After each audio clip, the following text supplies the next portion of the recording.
찬양팀의 귀한 찬양 감사드립니다. 김신일 목사님 제가 소개해드리기 원하는데요. 우리 목사님과 우리 김숙희 사모님 잠깐 일어나시면 저희가 다시 한번 우리 환영하는. 네.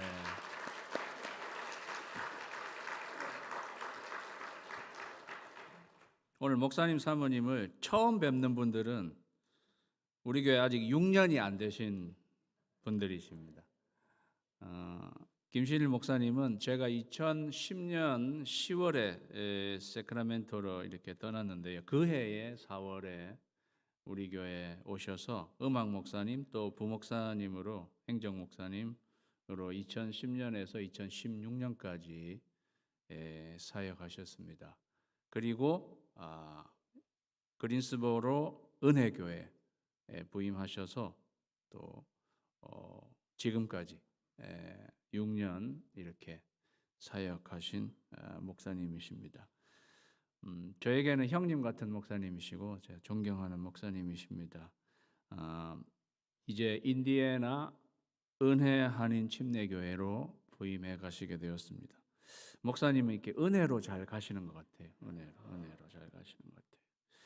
목사님은 복음성가 가수십니다. 프로. 예.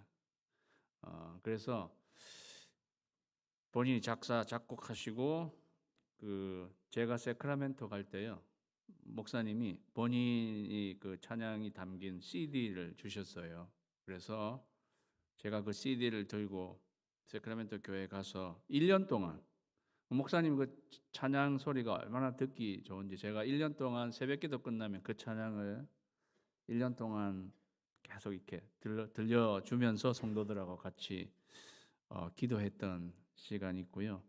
우리 사모님 한국의 극동방송 아나운서 출신이십니다.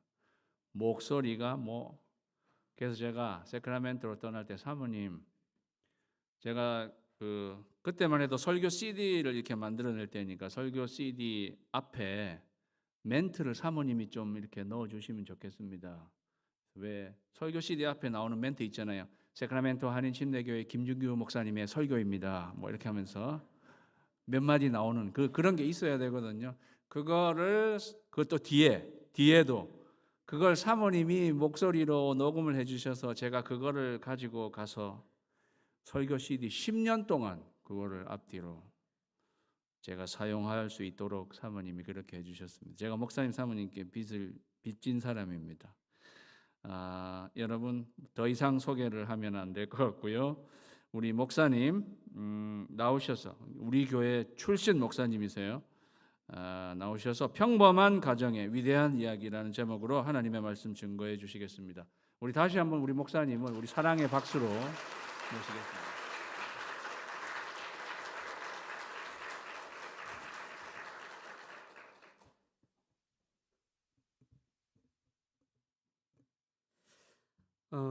여러분 반갑습니다. 왜 이렇게 낯설지가 않죠? 반가운 얼굴들 보이고 보고 싶었던 얼굴인데 또 1부 때도 마찬가지지만 또 2부 때 또 이렇게 반가운 얼굴들 뵈니까 너무 마음이 좋고 그렇습니다. 제가 여기 올 때 어떤 느낌이었냐면 고향에 오는 느낌이었어요. 제가 이곳에서 6년 동안 사역을 하면서 정도 많이 들었고 그랬기 때문에 늘 마음에 고향 같았는데 막상 이제 또 이렇게 말씀 전할 수 있는 그런 기회가 오니까 마음이 얼마나 설레든지 며칠 동안 잠은 잘 잤는데 막상 이제 내려오기 전날은 잠이 안 오더라고요. 네. 왜 그런지 모르겠습니다. 아무튼 오는 내내 그 설레임이 있었고 또 정말 고향과 같은 그런 교회이기 때문에 제 마음이 얼마나 기쁜지 알 수가 없고 또 우리 이제 찬양팀 앞에 찬양할 때 마음을 확 열어주고 우리 혼성 찬양도 얼마나 정말 하늘에서 내려오는 그런 천사의 목소리가 들리는지 찬양을 통해서 참 많이 은혜를 받았습니다. 아무쪼록 이렇게 정말 제가 그리운 교회에 다시 와서 말씀 전할 수 있는 그런 기회를 주신 교회에 다시 한번 감사를 드립니다. 예. 말씀드리기 전에 제가 잠시 저의 이제 근황을 좀 말씀드리고 또 기도 제목도 함께 나누기를 원합니다. 제가 여기서 2010년부터 16년까지 예배와 이제 찬양 파트를 맡아서 사역을 하다가 2016년도에 그린스보로 가서 이제 목회를 했습니다. 저 첫 이제 목회지였는데요. 여기서 뭐 한 1년 한 1시간 반 정도 이제 떨어진 곳이기 때문에 뭐 가깝다 하면 가깝고 또 우리 바쁜 삶 가운데서 또 시간 내기가 힘드니까 사실 멀기도 하면 또 먼데 그래도 감사한 것은 뭐냐면 제가 이제 목회하는 가운데 또 오며 가며 이렇게 방문해 주시고 개인적으로 또 어떤 목장들은 또 목장이 오셔가지고 예배도 들어주시고 이래가지고 저에게 참 힘과 격려가 됐었습니다. 개별적으로 와주시고 또 목장으로 와주셔서 격려해 주신 분들에게 제가 이 자리를 빌어서 다시 한 번 더 감사하다는 말씀을 전해드리고 싶습니다. 그렇게 그곳에서 한 6년 동안 목회를 하다가 이제 새로운 하나님의 부르심이 있어서 사실 작년 12월에 이제 그 교회를 사임하고 이제 아내와 저는 이제 본격적으로 새로운 목회지를 향해서 기도를 했습니다. 그렇게 기도하는 중에 여러 교회를 소개를 받았는데 바로 인디애나에 있는 교회에서 이제 얘기가 되고 왠지 저와 아내가 기도하면 할수록 그곳에 하나님께서 계속 마음과 또 확신을 주셔가지고 저희 가정이 이제 결단을 하고 이제 가게 됐지요. 여러 경로를 통해서 하나님이 그곳에 가야 된다는 사인을 주셨습니다. 저 지역이에요. 여러분 어딘지 아시겠습니까? 시카고가 보이죠?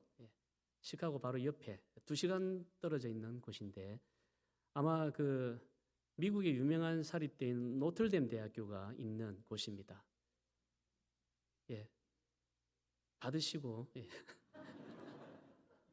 혹시 통화하실 분 있으면 지금 다 통화하세요. 그 사우스 밴드라는 이 지역이 그 이제 대학교로 유명한 이제 지역인데 보시다시피 이제 그 미시간과 경계 지역이 있어요. 보더라인에 있습니다. 여기서 보면 뭐 상당히 좀 떨어져 있지요. 제가 차를 몰고 직접 가보니까 넉넉 잡아 한 12시간 정도 그렇게 걸리더라고요. 근데 이제 이 지역에 그 한인들이 한 500명 정도 있다고 합니다. 500명 정도 있는데 한인교회는 딱 3개 있어요. 장로교 하나, 침례교 하나, 그다음에 안식교가 하나 있어요. 근데 500명 중에 300명이 안식교 출신입니다. 제가 가서 싸워야 될 큰 영적인 산이에요. 제가 사역할 교회가요. 지금 보시다시피 이제 은혜 침례 교회인데 팬데믹 이전에는 그래도 건강하게 성장하던 교회였어요. 특히 이제 노틀댐 대학교에 관련된 우리 젊은이들, 또 박사, 또 포스닥, 또 교수 이런 분들이 주로 많이 모이는 그런 교회였습니다. 우리 교회로 치면 딱 마하나임이에요. 마하나임. 제가 그 교회를 보는 순간 여기 마하나임이라는 생각이 그냥 딱 들었습니다. 젊은이들 주축으로. 그래서 자녀들에 대한 교육이나 아니면 선교나 구제가 아주 활발했던 그런 교회였는데 2019년 중심으로 그 전후로 해가지고 교회에 어려움이 닥치면서 여러 가지 어려움이 한목에 그냥 닥치고 또 그 틈을 타가지고 악한 영이 교회를 분열시키는 바람에 한순간에 무너졌어요. 한순간에. 그 후로 이제 교회는 텅 비고 마하나임 같은 우리 젊은 몇 가정과 또 어르신 몇 분들 이렇게 남아가지고 간신히 지금 교회를 지키고 있는 그런 실정입니다. 물론 자녀들도 그대로 방치되어 있는 상황이고요. 이제 그런 와중에 이제 제가 연결이 되었는데 인간적으로는 사실 가고 싶지 않은 곳이에요. 피하고 싶고 외면하고 싶었습니다. 그런데 이상하게 가면 기도하면 할수록 저와 아내의 마음에 자꾸 하나님께서 확신을 주시고 기도하면 자꾸 미샤와카로 건너와서 우리를 도와달라. 그 교인들의 정말 그 영적인 부르짖음. 제가 이제 미샤와카라고 했는데 사우스 밴드에 교회가 있는 그 도시가 교회가 있는 데가 미샤와카입니다. 시리가 미샤와카. 조금 그 선교지 같죠, 그죠? 예, 미샤와카. 아마 인디아는지 잘 모르겠는데 아무튼 거기는 뭐 미샤와카, 미시아나 뭐 이런 식으로 이름이 되어 있는데 아마 전체적인 구글에서는 이제 사우스 밴드로 그렇게 알려져 있습니다. 그렇게 이제 어려운 교회에 자꾸 하나님은 그쪽으로 가야 된다는 어떤 그 부담을 주시고 그래서 결국에 기도하면서 저희 아내와 결단을 하고 또 감사하게도 하나님께서 순종할 수 있는 마음을 주셨기 때문에 저희가 이제 순종하고 그로 가기로 한 것이죠. 제가 이렇게 먼저 교회를 장황하게 소개해 드린 이유는 이제 제가 갈 교회가 아무리 생각해도 제 힘으로 감당하기 힘든 교회이기 때문에 여러분들에게 기도의 동력자가 되어달라고 제가 부탁하는 마음으로 소개를 해드린 것입니다. 제가 직접 이제 그곳에 가보니까 정말 선교지예요. 선교지고 아마 우리 침례교 SBC에서 전략적으로 그곳에 침례교를 세웠던 것 같은데 지금은 쓰러져 있는 상황이기 때문에 누군가가 가서 다시 일으켜야 될 사명이 있는 것입니다.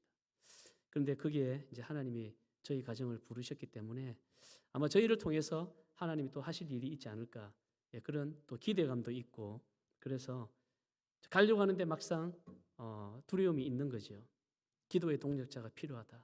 그래서 제가 지금 여러 군데 또 말씀을 전할 수 있는 그런 기회도 주셔가지고 가는 곳마다 제가 교회를 소개하고 또 기도의 동력자가 되어달라고 부탁하고 있는 그런 실정입니다.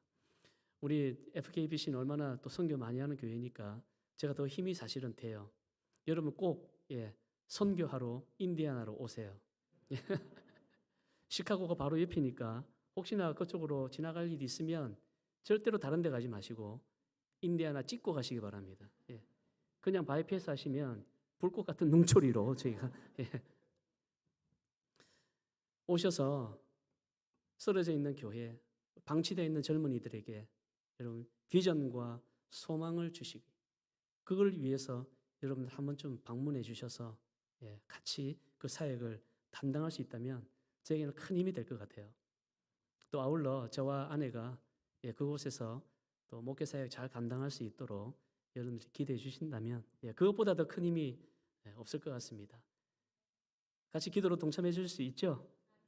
믿습니다. 자, 이제 소개는 이 정도로 하고 이제 말씀을 나누겠습니다. 자, 오늘 말씀은 사도행전에 나오는 이제 우리가 잘 아는 한 가정인데요. 그 가정의 이야기입니다.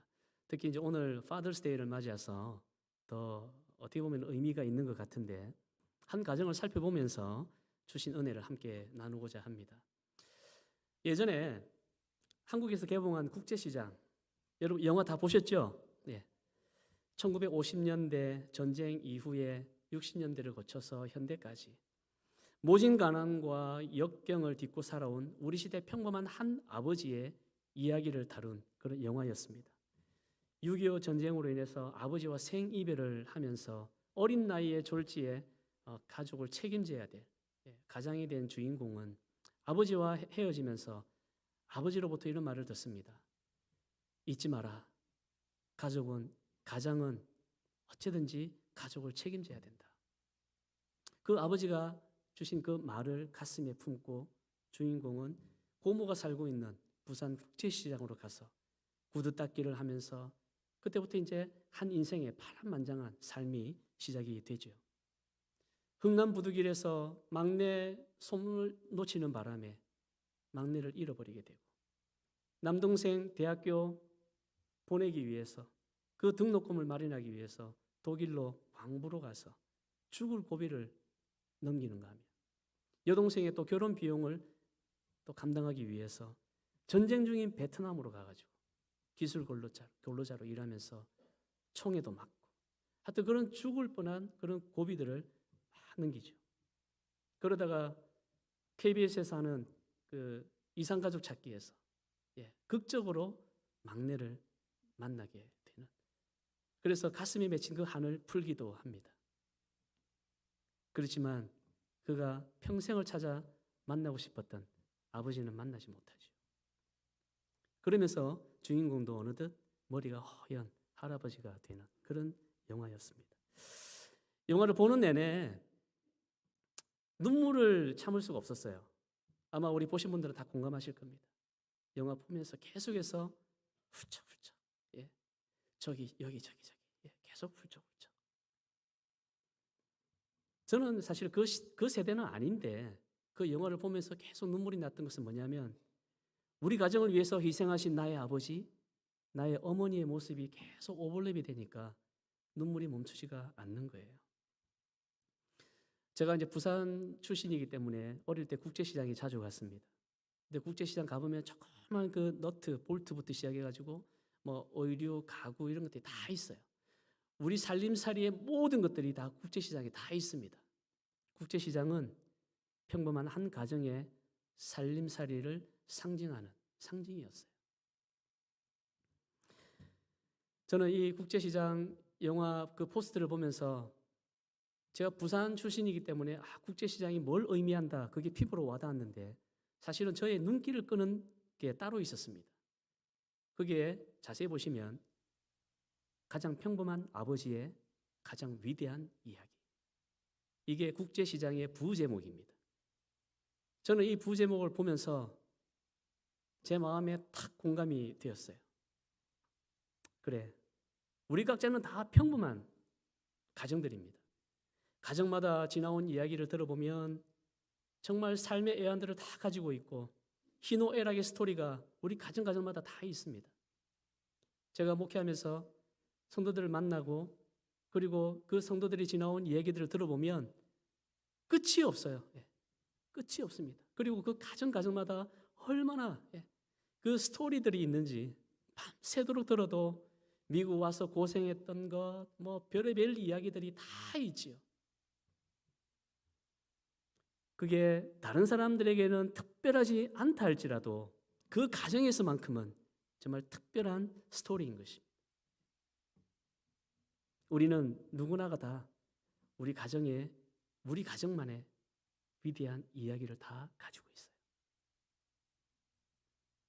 그래서 저는 오늘 이 성경 속의 한 가정을 소개하면서 이 평범한 가정이 어떻게 해서 이렇게 위대한 이야기에 쓰여졌는지 그리고 그것이 왜 중요한 것인지 함께 나누면서 우리의 가정 한번 돌아보기를 원합니다. 자, 이 가정은 고린도에서 텐트 비즈니스를 하고 있는 지극히 평범한 가정입니다. 고린도로 이주하기 전에 당시 세계의 중심이라고 할 수 있는 게 로마에서 사업을 하면서 아마 비교적 안정된 삶을 살았을 거예요. 그리고 이 부부는 요즘 말로 말하면 국제 결혼 가정입니다. 그 당시에는 더했어요. 특히 로마는 제국의 중심이잖아요. 그런데 이스라엘은 그 제국이 지배하는 식민지의 조그만 한 나라에 불과했습니다. 우리나라 옛날로 치면은 일제시대 때 아마 비슷할 거예요. 그런데 이 아굴라는 남편인 아굴라는 유대인이고 그리고 아내인 브리스길라는 로마인이었습니다. 로마인과 유대인, 지배국과 피지배국의 한 가정을 이루었다는 것. 사실 좀 노멀하지는 않죠. 아마 주위에 많은 따가운 눈총도 받으면서 살았을 것입니다. 그런데 이 가정을 하나로 묶어주는 하나의 그 연결점이 있었는데 그게 바로 신앙이라는 거예요. 이 가정은 그리스도인 가정이었습니다. 이들이 어떻게 그리스도인이 됐는지는 알 수는 없지만 분명한 것은 아마 20여 년 전에 오순절 마가다락방에서의 성령 강림을 통해서 교회가 탄생되고 거기에 120명의 제자들이 일제히 나가서 복음을 전할 때에 거기에 모인 많은 절기를 지키기 위해서 모인 많은 유대인들이 복음을 듣고 회심을 하게 되죠.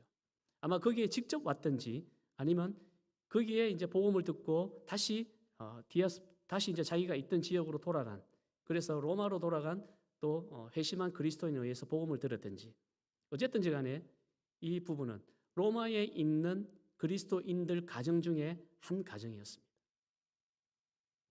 그러다가 이제 AD 49년에 우리가 아까 읽었지만은 글라우디오 황제가 갑자기 유대인들을 로마에서 다 떠나라 하는 추방령이 내려져요. 로마에서 텐트 비즈니스를 하면서 꿈을 키우고 이 사업을 잘 일으켜서 한번 잘 살아보겠다고 했던 이 가정은 졸지에 떠나야 했습니다. 어디로? 모르지요. 어쨌든 떠나라니까 떠나야 했던 그런 가정이에요. 국제시장에서도 보면은 6.25 전쟁 때문에 흥남부두에서 그죠? 이제 정처 없는 그 피난 행렬 우리가 보지 않습니까? 뭐 비슷하겠죠. 피난민이 된 거죠. 근데 결국 이 부부는 이제 어디로 가기로 결정했냐면 고린도로 가기로 결정한 거예요. 왜 그랬을까? 한번 추측을 해보면 이 당시에 고린도는 그 지역에서 가장 상업과 무역이 발달한 항구 도시였습니다. 당연히 비즈니스맨들이니까 그쪽으로 가면은 그나마 비즈니스 하기 좋겠다. 그래서 아마 고린도로 택하지 않았을까. 이제 그렇게 추측을 해볼 수는 있지요. 이 부부가 이제 고린도에 정착을 하게 되고 이제 거기서 또 텐트 비즈니스를 하게 됩니다. 이 가정을 보면 사실은 우리와 같은 어떻게 보면 미국에 이민 온 가정의 모습과 좀 비슷한 것 같아요. 고향을 떠나서 정말 산설고 물설은 그 이국 땅에서 모든 것이 새롭잖아요. 그 자체가 사실 얼마나 외롭고 고독하고 때로는 두렵기도 하겠죠. 아마 여러분들 다 경험하셨을 겁니다. 미국에 새로 이사 왔을 때 정착했던 과정, 아니면 이곳에서 또 이제 다른 곳으로 갔을 때 정착해야 되는 그런 또 한국은 좀 그래도 이사하는 게 조금 뭐 그렇게 어렵지 않았던 것 같은데 미국은 한번 이사하는 게 또 왜 그렇게 힘든지 모르겠어요. 저도 이 버지니아와 노스캐롤라이나 여기 주변에만 살았기 때문에 하나님이 저에게 인디아나로 가라 할 때에 인디아나가 사실 어디 있는지도 몰랐습니다. 근데 지도를 보니까 뭐 그다란 호수 옆에 있더라고요. 근데 그게 이제 한번 제가 갔다 왔거든요. 근데 그 주민분들이 그런 이야기를 해요. 제가 노스캐롤라이나에서 왔다니까 거기보다는 여기가 조금 시원할 겁니다 그러더라고요. 아무것도 모릅니다. 그렇지만은 이제 저희가 새로운 곳으로 이제는 추위도 적응을 해야 되고 이제 새로운 이제 적응을 할 그런 생각을 하니까 조금 두렵기는 해요. 인간적으로. 다 그럴 겁니다. 새로운 곳에 가게 되면은 낯설고 뭐 사람도 그렇고 길도 그렇고 모든 것이 다 그 정착해야 되는 그 과정 속에서는 두려움이 있고 좀 외롭기도 하고 그렇겠죠. 이 부부가 바로 그랬습니다.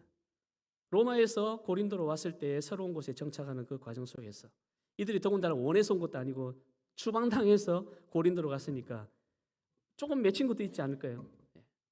그런 마음으로 왔기 때문에 얼마나 그 말 못할 어떤 마음의 사연 그런 것들이 더 이들을 외롭게 할 수도 있고 고독하게 할 수도 있는 것이죠. 그렇지만 어쨌든 그런 모든 감정들을 다 가슴에 묻고 이 부부는 고린도에서 우리 새로 한번 시작해보자. 그래서 이제 다시 텐트 사업을 이제 시작한 것이죠. 그런데 놀랍게도 전혀 생각하지 않았던 그 고린도에서 이 가정의 위대한 이야기가 시작된다는 거예요. 자, 그런데 이 가정의 위대한 이야기를 시작하기 전에 소개해야 될 한 사람이 있습니다. 바로 사도 바울이에요. 사도 바울을 잠시 말씀을 드리면 사도 바울이 이제 1차 전도 여행을 쫙 소아시아 지역을 돌고 돌아와서 선교 보고하고 이제 2차 여행을 계획할 때에 1차 때 세웠던 교회들을 돌아보고 그리고 이제 좀 더 범위를 넓혀서 아시아 지역 전역에 복음을 전해야 되겠다. 그런 비전을 가지고 2차 선교 여행을 출발을 했어. 1차 때 세웠던 교회들을 쫙 둘러보고 그 다음에 자기가 계획했던 곳으로 가려고 하는데 그때 성령께서 막으시는 거예요. 또 가려고 하면 또 막으시고 그래서 자기도 생각하지 않는 곳으로 가게 됩니다. 그게 바로 소아시아 지역의 제일 서쪽 끝인 드로아 항구예요. 드로아 항구까지 와가지고 내가 왜 여기까지 왔을까? 그러던 중에 환상을 보게 되죠. 마게도니아로 건너와서 우리를 도우라. 그러면서 사도 바울이 그 성령의 음성에 순종하고 원래 계획은 이 아시아 지역 전역을 전도하는 거였지만 그 길을 포기하고 전혀 새로운 유럽 땅으로 가게 됩니다. 물론 우리가 이제 결론적으로 기독교 역사에서는 위대한 첫 발걸음이다. 위대한 항해다. 그런 이야기를 합니다. 그러나 그때는 바울이 그런 생각했을까요? 아니죠. 생각지도 않고 계획에도 없던 유럽 땅으로 가게 되니까 사실은 두려움이 있었겠죠. 그리고 간 곳이 첫 마게도냐 성읍인 빌립보로 가게 되고 또 하나님이 거기서 사람을 만나게 하셔서 이제 교회를 세우게 되는데 1차 때 다녔던 보다도 사실은 2차 때 다닐 때가 사도 바울의 개인적인 신변에서는 더 위험했어요. 왜냐하면 사도 바울의 그 복음을 조직적으로 방해하는 히브리파 그리스도인들 때문에 예를 들면 율법을 지켜야 되고 아무리 믿음으로 구원받는다 하지만 그래도 율법이 우선이지 할례를 받아야지 그런 아주 극단주의적인 우리 뭐 기독교도 뭐 많잖아요. 극단이 있잖아요. 그리스도인으로 회심해도 여전히 율법과 할례를 버리지 못한 그리스도인이 있었습니다. 그들이 오히려 사도 바울이 전 교회를 세우면 계속 가가지고 교회를 해방하고 사도 바울의 신변을 위협하는 그런 역할을 하는 거예요. 그러니까 빌립보에서 전도해서 빌립보 교회를 개척하면은 그게 또 따라와가지고 사도 바울을 신변을 위협하니까 사실은 사도 바울도 쫓겨가지고 데살로니라고 오게 되고 또 쫓겨서 베레아로 오게 되고 쫓겨가지고 아덴으로 가고 쫓겨가지고 결국에 어디로 가냐면은 고린도로 간 거예요. 사도 바울도 물론 가는 곳마다 교회는 세워졌지만 개인적으로 볼 때는 신변의 위험 때문에 사실은 쫓겨서 고린도로 가게 된 것입니다. 이 과정 속에서 교회가 개척된 부분에 대해서는 사도 바울도 굉장히 하나님께 감사하는 부분이 있었겠지만 그러나 마음은 편하지는 않았을 거예요. 특히 고린도로 갔을 때에 고린도는 물론 비즈니스 하는 사람들에게는 좋은 그런 곳일지는 모르지만 영적으로는 굉장히 척박한 땅이었어요. 예나 지금이나 항구 도시는 전도하기가 힘들어요. 제가 부산 살아봐서 알잖아요. 항구 도시는 전도하기 힘듭니다. 척박하거든요. 그리고 계속 그 외부에서 오기 때문에 잘 안 됩니다. 전도가. 그리고 뭐 이렇게 선교 단체가 가도 좀 이상하게 변질되는 게 그런 특징이 좀 있어요. 이 고린도가 바로 그랬습니다. 아굴라와 브리스길라 이 부부에게는 비즈니스하기는 좋은 수도 있지만 그러나 사도 바울이 볼 때 영적으로는 너무나 척박한 하나님이 왜 이곳으로까지 나를 보내셨을까? 사도 바울도 아마 몰랐겠죠. 그런데 거기에서 놀라운 하나님의 스토리가 이제 시작이 되는 거예요. 하나님은 이미 계획이 다 있으셨습니다. 자기들이 원해서 온 게 아니었죠. 아굴라와 브리스길라 가정도 추방당해서 왔고 사도 바울도 쫓겨서 고린도까지 왔는데 이제 거기에서 놀라운 일이 일어나는 거예요. 사실 뭐 이 가정이 사도 바울을 만나리라 상상했겠습니까? 사도 바울 또한 이 척박한 땅에서 그리스도인 가정을 만나리라고 생각을 했겠어요? 전혀 못했겠죠. 그런데 이들이 만나게 되고 거기에는 물론 하나님의 역사하심이 있었죠. 그리고 이 가정이 자기 집을 오픈하면서 드디어 고린도 교회가 시작이 된 겁니다. 점점 교인 수가 많아지니까 이번에는 또 디도 유스도라는 청년의 집을 오픈해가지고 이제 고린도 교회가 더 왕성하게 일어나는 거예요. 사도 바울이 빌립보나 데살로니가 베레아 이런 지역에서는 그렇게 오래 있지 못했습니다. 그런데 이 고린도에서 1년 6개월 있었다는 것은 그만큼 교회가 굉장히 왕성하게 일어났던 것 같아요.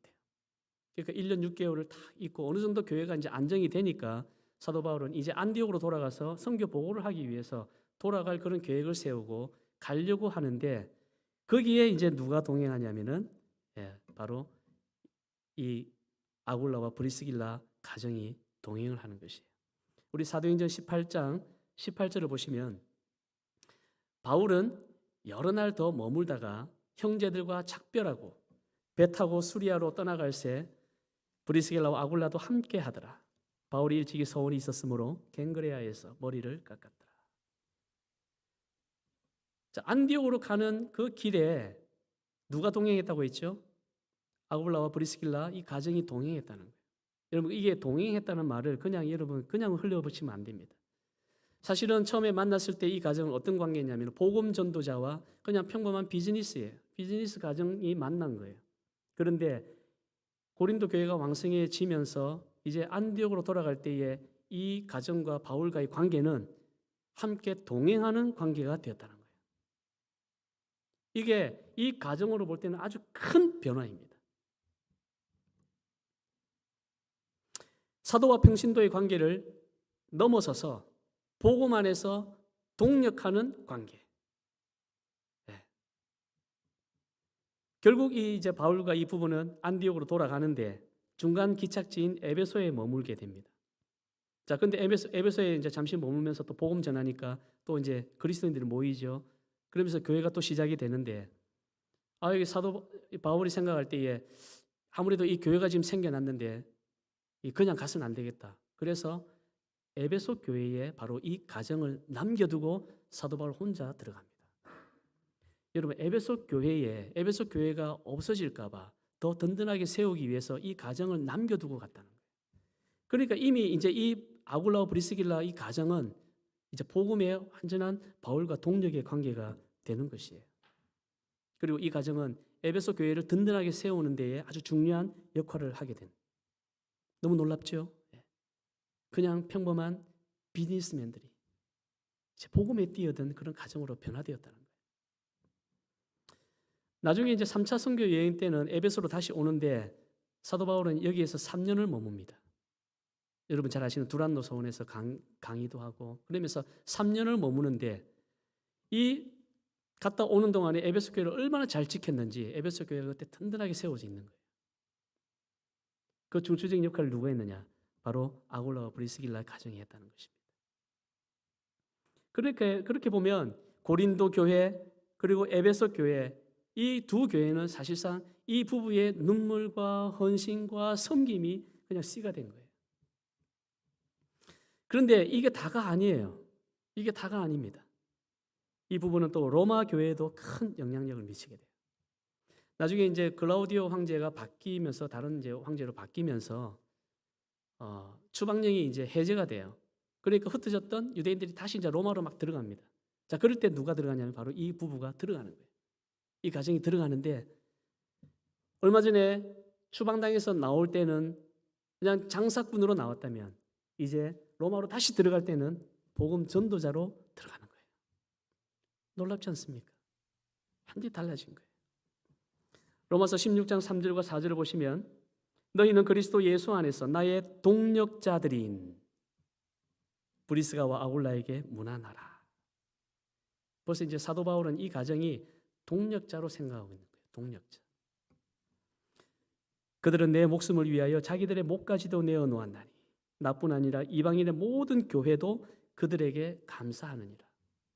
지금 이게 이제 로마서 16장인데요. 여러분 로마서는 16장까지 있습니다.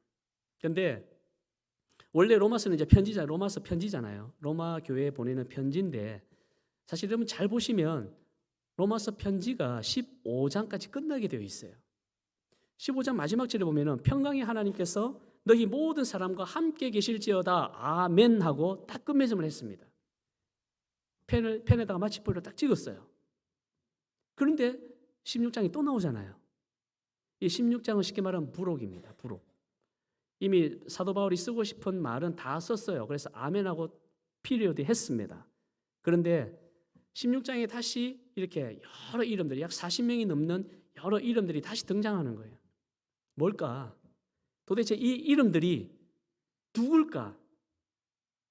바로 사도 바울의 사역에 없어서는 안 되는 사도 바울의 동력자들인 것이. 여러분 16장을 다시 한번 잘 읽어보세요. 모르는 이름들이 아마 더 많겠지만 그런데 사도 바울에게 있어서는 절대로 잊을 수 없는 이름들이에요. 이들이 없었으면 사도 바울은 위대한 복음 전도자가 될 수가 없었던 것이죠. 사도 바울은 로마 교회에 보내는 그 편지를 쓰면서 내가 도저히 안 되겠다. 내가 이들이 아니면 내가 없었는데 이들만 생각하면 내가 너무 고마운 분들인데 이 이름을 적어야지. 그래서 베베자매부터 시작해서 두 번째가 바로 이 아굴라와 브리스길라 부부입니다. 그런데 언급하는 그 이름들 중에 가장 그 토를 많이 단 가정 바로 이 이름이 이 가정이에요. 뭐라고 했냐면은 그들은 내 목숨을 위하여 자기들의 목까지도 내어놓았느니라. 얼마나 사도 바울 입장에서 볼 때 고맙겠어요. 나 대신 죽으라면 죽을 수도 있는 복음을 위해서라면 목숨도 아끼지 않을 정도로 이런 가정이 든든하게 사도 바울 옆에 있다는 것이 사도 바울에게 얼마나 큰 힘이 되었겠습니까? 저도 목회자 입장에서 어떤 가정이 정말 목사님 뒤에서 그냥 밀어드리겠습니다. 하고 싶은 대로 하세요. 힘나지 않겠어요, 사실. 예. 사도 바울도 마찬가지죠. 이렇게 정말 목숨도 아끼지 않는 가정이 있고 형제와 자매들이 있고 동력자들이 있으니까 이들을 그냥 둘 수는 없는 거죠. 그래서 그 40여 명의 이름들을 쫙 써가지고 소개하고 싶었던 거예요. 사도 바울의 그 40여 명의 목록에 여러분들 이름이 들어갈 수 있기를 바랍니다. 여러분들의 가정이 들어갈 수 있기를 바랍니다. 우리 주님이 보실 때에 이 가정 내가 세상에 정말 드러내 보고 싶다. 그러고 싶을 정도로 귀한 가정이 될 수 있기를 바랍니다.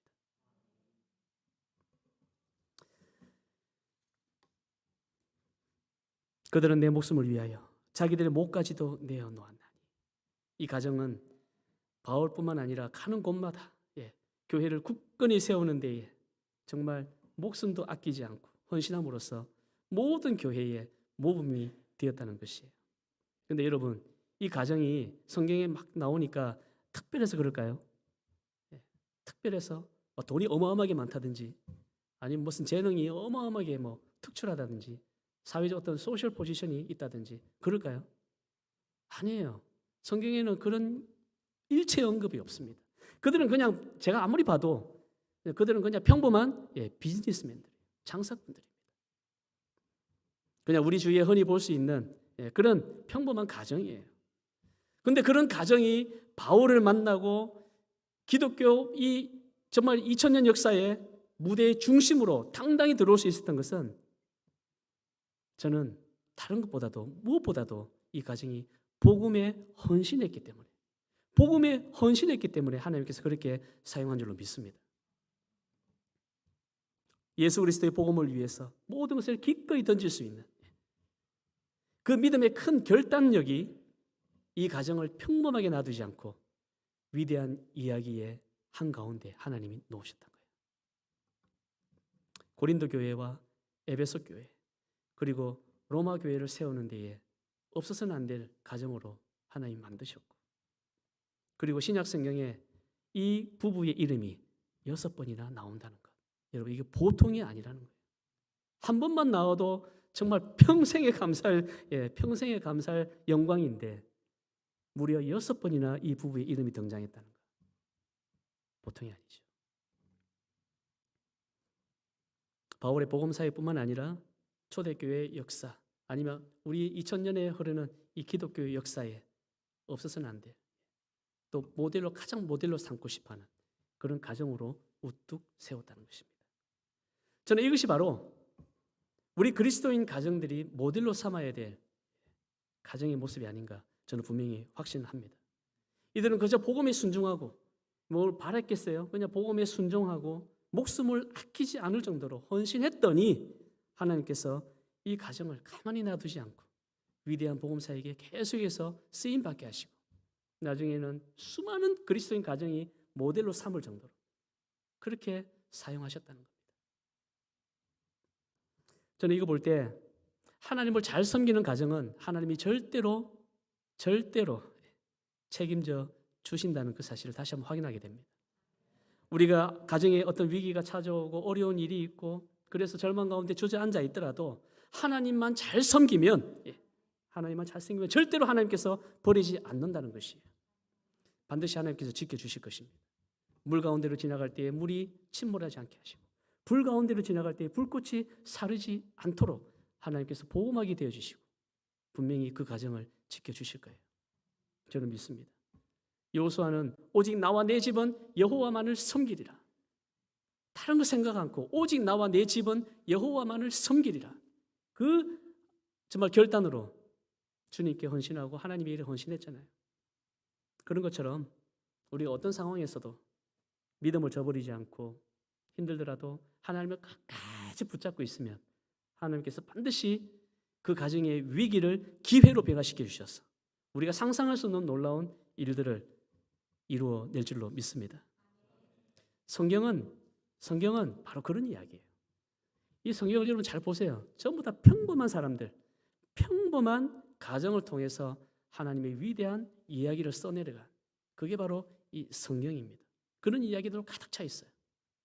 예수님의 제자들만 봐더라도 예수님의 제자들 그 12명의 제자들이 다 특별한가요? 그죠? 다 어부 출신, 뭐 마태가 세리 정도 나오지 나머지는 직업도 없습니다.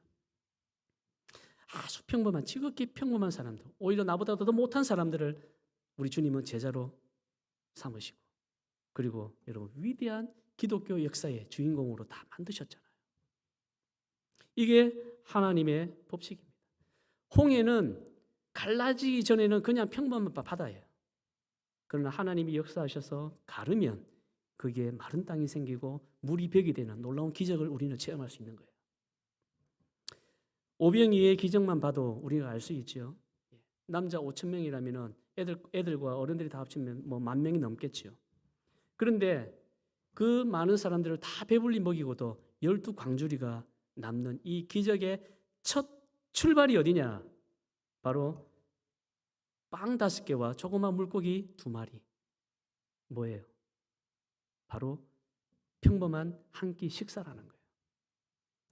평범한 한 사람이 먹는 그 한 끼의 식사가 주님의 손에 붙들리게 되면 위대한 기적을 일으킨다는 것. 우리 주님의 그 기적을 통해서도 보여주셨습니다. 아무튼 성경은 평범할수록 오히려 더 못날수록 더 연약할수록 하나님은 그 사람을 들어서 쓰신다는 그게 가득한 거예요. 그렇다면 우리가 그 하나님의 법칙을 믿고 하나님의 손에만 붙들릴 수 있다면 우리 또한 놀라운 이야기의 주인공이 다 될 수 있다는 것을 여러분 믿으시기를 바랍니다. 이 세상에 어느 누구도 복음에 순종하고 헌신하면, 그래서 하나님의 손에 딱 붙잡히면 된다면 저는 하나님의 그 사람이 가지고 있는 외모, 빈부귀천 이걸 다 따지지 않고 반드시 하나님은 그 영혼을 통해서 그 가정을 통해서 위대한 이야기를 써내려간다는 것을 저는 확신합니다. 하나님은 우리 각자의 가정이 다 사실은 아굴라와 브리스길라 가정이 되기를 원하실 거예요. 그렇다면 우리는 딱 한 가지만 하면 됩니다. 주님의 일에 헌신하시면 돼요. 우리 주님만 섬기면 되는 거예요. 하나님만 섬기면 되는 겁니다. 하나님만 섬기면 그 다음에 위대한 이야기는 이제 하나님이 써내려가시는 거예요. 우리가 지금 이 미국 땅에서 각자 사시면서 참 우리의 어떤 삶을 사느라고 얼마나 이런 고생이 많으세요. 우리는 세상적으로 성공하기 위해서도 지금 분주하게 살아가고 있습니다. 우리가 세상적으로 성공하는 것 중요하지요. 성공해야 됩니다. 그러나 우리의 목표는 그것보다 더 위대한 곳에 있어요. 한 단계 더 위에 있습니다. 우리의 모든 목표는 주님을 위한 것이어야 돼요. 복음을 위한 일에. 우리가 복음을 위한 일에 정말 내 목숨을 아끼지 않고 헌신한다면 하나님은 세상에서 성공하는 것보다도 더 놀라운 그런 위대한 이야기로 우리 가정을 인도하실 것입니다. 여러분 이 사실을 꼭 믿으시기를 바랍니다. 평범한 가정의 위대한 이야기. 그리고 그 가정이 모인 이 교회 평범하지 않죠. 우리 랄리 젤 한인 침례교회 평범한 교회, 그러나 위대한 이야기가 반드시 시작될 것입니다. 여러분 이 비전을 우리가 같이 마음에 품고 아굴라와 브리스길라 가정처럼 우리 복음에 헌신하셔서 정말 하나님이 우리 가정을 통해서 우리 랄리 젤 한인 침례교회를 통해서 우리가 상상할 수 없는 놀라운 그런 위대한 이야기로 다 쓰시는 저와 여러분들과 그리고 우리 교회가 다 될 수 있기를 주님의 이름으로 축원드립니다. 기도하시겠습니다.